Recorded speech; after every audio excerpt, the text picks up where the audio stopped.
Philly, Philly, Philly, that's the place where I was born at. On the north side, where the lights was never on at. We window shop before we really shop. We can't afford that. They banning laws, they telling all the girls you can't abort that. 300 murders, and it's still counting. Shit is serious. My youngin' 12, used to the murder. He ain't scared of it, cause he from North Philly where you bound to see some scary shit. He died with a frown on his face. He dead serious. Nobody safe. Kids killing kids, nobody raising them. Sidewalks, all the playgrounds, nobody played them. He couldn't aim. He caught a half a kill. They still was praising him, cause all the shots he threw, they hit his back, and that disabled them. When I was young, we played freeze tag and had fun. You can't move until somebody touch you, then it's lit again. Nowadays, they still play tag, but with switches, and believe me, when they tag you, you ain't never gonna be it again. Really been through pain, but it won't break me, I'm a fighter. Ever lose a friend and grow up around this kid that look just like him? Ever stole inside of stores for winter coat, cause it be biting? Ever walked 20 blocks for $10 or some diapers? I know a youngin' played basketball, his mom loved him. That was her only child, so when he died, she started stressing. She still can't believe it. His name was Kadir Johnson, but to his fans, he was LGP Qua.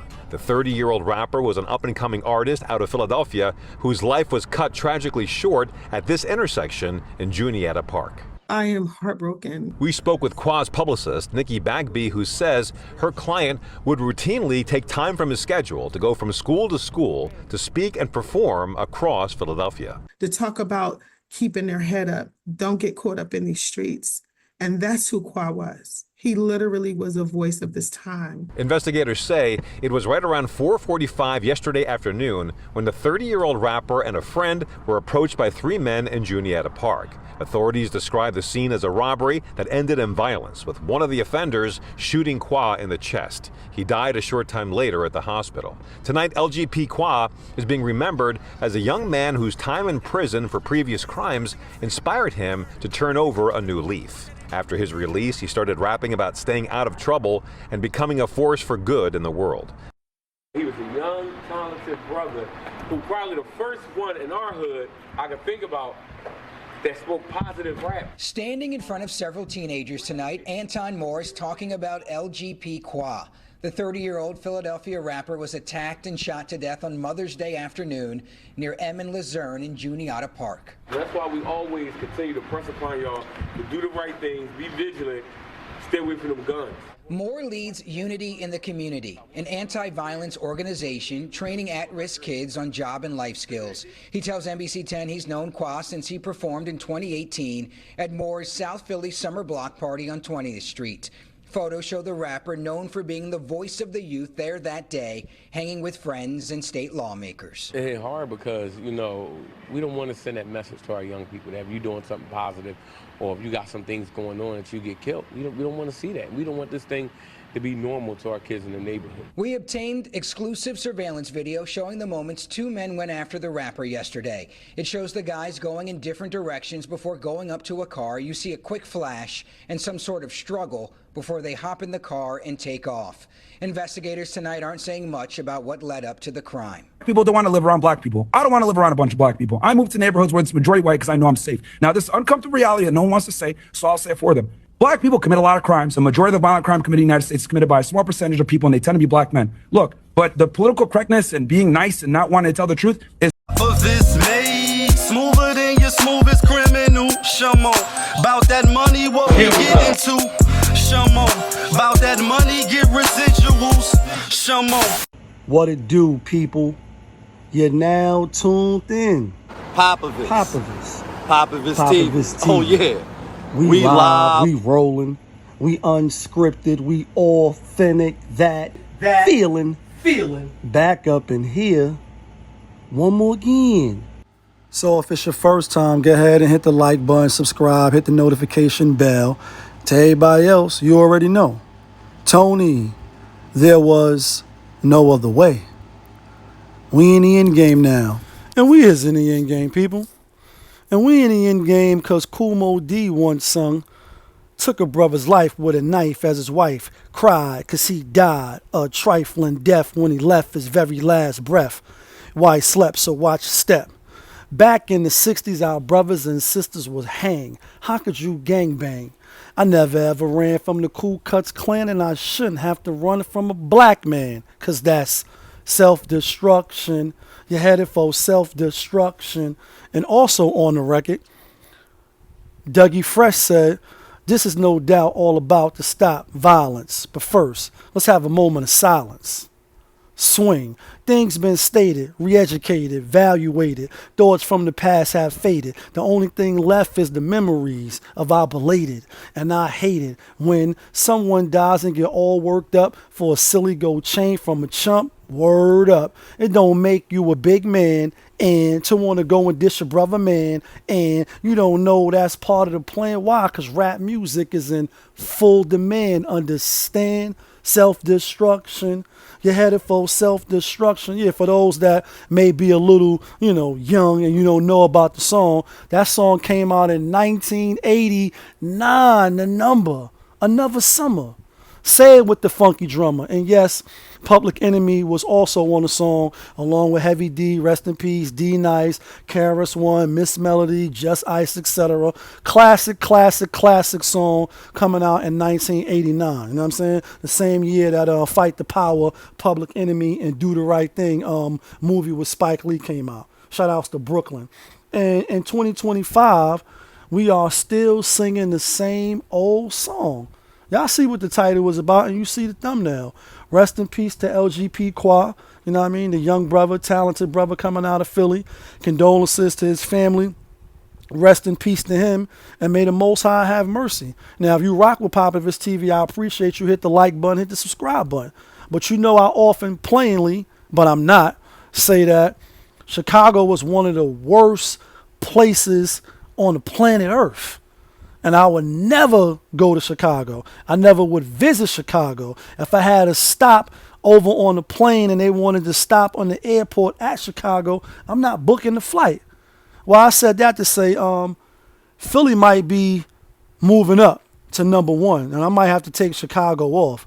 And I'm being funny, but I'm not. Like, I've been to Philly a few times, obviously not all over Philly, but I have been to Philly a few times. It's a lot of Muslims out in Philly. It's a lot of good brothers out in Philly. But when you see stories like this of a young man who may had his little run-ins with the law, went to prison, came home, became the voice of the youth, preaching positivity, pushing the youth forward, telling them, listen, you a king, you a queen. Don't just believe and listen to what they saying. We could do anything you want to do on something. I know I can be what I want to be. If I work hard at it, I'll be where I want to be on some nice shit, right?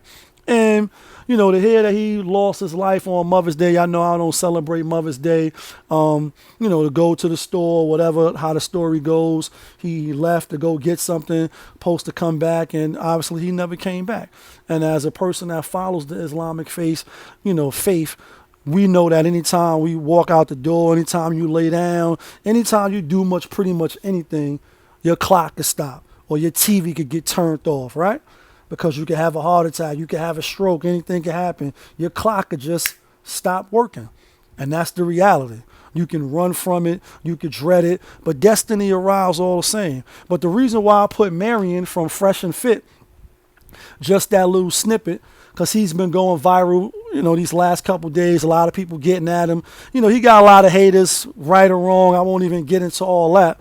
But the fact that I want to talk on, or the point that I want to make, and the reason why I quoted Kool Moe Dee, what I shouldn't have to run from a black man, and Dougie Fresh saying, he hated when someone dies over a gold chain from a chump. That ain't, that's just out on the prowl. And I get it. We live in the hood, etc. But that shouldn't be the excuse, because white folks live in the hood, Asian folks live in the hood, Jewish folks live in the hood, Arab folks live in the hood. All different type of other ethnicities live in our hood, but yet it's still, but you're black. And we just got the smoke for each other. Nobody else. You ain't gonna run down on no Albanians, all the motherfuckers that own them laundromats. You ain't gonna run down on nobody that got the monopoly on all the buildings that you live in, that your family live in. They taking your family to court. They can't pay the rent. They're gonna kick them out, put somebody else in there. We don't got no smoke for none of the Italians that got all the pizza shops. We don't have it for them. None of the Indians that come and run Dunkin' Donuts and, the pizzas and all that shit. We don't got no smoke for them. Or the Kennedy Fried Chickens, rather, I should say, serving us all the bullshit, all the liquor stores. They just come to the neighborhood and they benefit.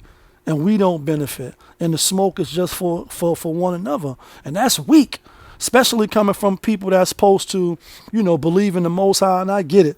Just because you take Shahada or you got a beard or whatever, don't mean you out doing the right thing. There's plenty of people in all different walks of life, of religion, etc., ways of life, journeys in life, that's not right and exact. They're not perfect. I'm not right and exact. I'm not perfect. But to kill that man over some gold chains, like Gilly said, you're not even going to be able to sell them. You're not even going to be able to do nothing to them. And then you go into jail. Like the bus driver said after he uppercutted that chick, all you going to jail now. You going to jail forever, ever. Forever, ever. Forever, ever. Like a lemon tree, like he said. You never going to get out. You just fast pass your motherfucking pass to that yakisobe and chili con corn, and I don't care. And my thing is, for what? For what? Out there in Philly, I believe it was like 2 years ago, or maybe even 3 years ago now. Time just be merging, so forgive me. Whenever it was the Eid celebration out there, and they shot up the park where they was having the Eid celebration at. No rules, like, you know what I mean? Fucking up the game, like Hov said, niggas don't know the rules, like twisting up your fingers and doing all this dumb shit. And you ain't got no smoke for nobody else. And, as a person that I never was in a gang, I never really kind of respected it, just keeping it a buck. You know what I mean? As a person from New York, from the East Coast, I was always on Tim Dog's side, fighting over colors. All that gang shit is for dumb motherfuckers, just keeping it a buck. Now, even with that being said, I still know some official brothers that's, when I say official, meaning like they don't need nobody to stand next to. They stand on their own and not who they stand next to. So they still was official and they still give it up. Then we know that there's people that join a lot of different organizations, etc., because they can't hold it down on their own. They needed help. They needed protection. But we just be doing a lot of dumb shit. And we brought that shit over here, and it ain't doing nothing but tearing the community down. But I said that to say, as a person that once was doing the same shit, fucking around and wallowing in the bullshit, now I'm totally against it. You know what I mean? I got nieces and nephews. I got little cousins. We got too many innocent people that be down. And I'm not saying he innocent. Obviously, he did his little crime or whatever, but he came home, he turned a new leaf. And at one point in time, we looked out for people like him. We looked out for the people that was trying to do good. And we hate each other so fucking much. You hate where you live. You let your dog shit. You throw your fucking garbage out the window. You don't care. You throw shit out your car. You just wake up. So many people are just miserable is what I'm learning. You spiritually dead. You got a soul and you wake up every day till your clock go off, but you dead inside. And you don't give a fuck. And a lot of y'all, should be sent off to where Trump want to send you. Even though I ain't vote for him and I'm not a supporter. You should be sent off to Gilligan's Island, or I like to call it Gang's Island, because you don't have no morals, no code, no ethics. Even Scarface, one of the most gangsterous guys that we could think of, even though he's a fictitious person in the movie. When he was supposed to put the hit out and kill the guy and all that, he had the kids in there and the lady in it. He like, yeah, I don't kill women and kids. And if you keep asking me, I'm going to pop you. And then ultimately he popped the people that sent him to do the job. And ultimately at the end of the movie, we seen what happened. He got his face and his head blown all over the globe. At least he has some morals. He has some principles. We just don't be giving a fuck nowadays, to where even somebody that's preaching positivity could just get taken off the map 1, 2, 3 over a gold chain. Or I was even hearing some reports, I don't know if it's true or not, because he ain't have no money and nothing really on him. And then this is the last thing I'll say, because I seen the Meek Mills posted up. You seen Swiss Beats posted up like, I'm mad, rest up well, young king. And, I forget what Meek Mill said or what I got. I know he said condolences, etc. But a lot of people was like, why was he even still in the hood? Why y'all ain't snatch him up? And I don't know why they didn't do these things or not. I'm not them. I didn't have the power to snatch him up. I liked every video I seen of his. I commented, fire, obviously keep doing your thing, young brother. You know what I'm saying? And, who knows why Meek Mills didn't pick him up? Who knows why Swiss didn't sign him? Maybe that positivity shit don't sell. Like Hov said, what you trying to kick knowledge? Y'all niggas gonna learn to respect the king. Like, he wasn't on the drill type of music. So maybe that's why they ain't want to fuck with him. But it looked like he still had a big following. It still looked like he was touching the youth. And the videos that I played, you know, before the intro, you see a lot of the kids was touched by what he was doing. And that's what we need more of. Less of the, you know, the bullshit. So I just think it's sad that he was taken off the board for some gold chains. You know what I mean? And I also still think it's sad for the young boys that if they ain't caught yet, they're going to get caught. And they're going to do every bit of the time that the judge going to dish out to them. They're probably going to put them under the jail, even though it was a black on black. We got to make black on black killing. We got to look down upon that. And anybody that's with that, we got to shun them. We got to be like, nah, bro, I ain't fucking with you, sis. Nah. You dealing with who? You fucking with who? Your baby father who? Like, we need to push it away. I know it sound, you know, like a stereotype or just like maybe sky, you know, pie in the sky. But what's the skit before Dr. Dre, Rat-a-Tat come on, where he like, man, in order for us to progress, don't you know we got to get rid of the pimp, the pushers, the prostitutes, and then start all over again clean. And he like, motherfucker, is you crazy? Once again, welcome to my death row organization and rat-a-tat-tat.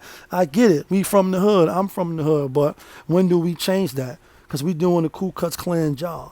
They don't even got to do it no more. We doing it ourselves. And that's a big, big loss. And to quote Tupac before I get out of here, he said it's not them that's knocking us off. It's us that's knocking us off. And he couldn't be more right. Let me know your thoughts in the comments. Let me know what you think about it. But y'all know who it is. It's your guy, Popovich. Y'all was just tuned in. Popovich TV. We live, we rolling, we unscripted, we authentic, that feeling back up in here. One more again. Yeah, kid.